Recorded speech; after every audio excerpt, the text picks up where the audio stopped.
Leksik və qrammatik mənası. Sözün leksik mənası sözün birbaşa ifadə etdiyi mənaya deyilir.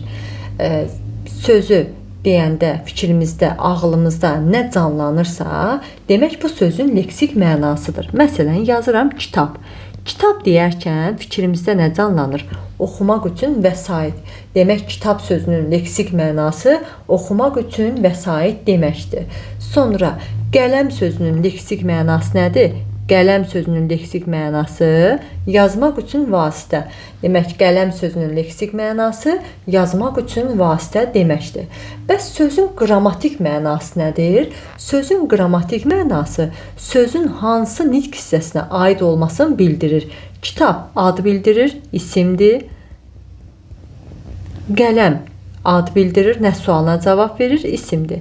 Və kitab və qələm sözlərinin qrammatik mənası isim bildirir. Əsas nitq hissələrinin həm leksik, həm qrammatik mənası var. Amma köməkçi nitq hissələrinin isə heç bir leksik mənası yoxdur. Yalnız və yalnız köməkçi nitq hissələrinin qrammatik mənası var.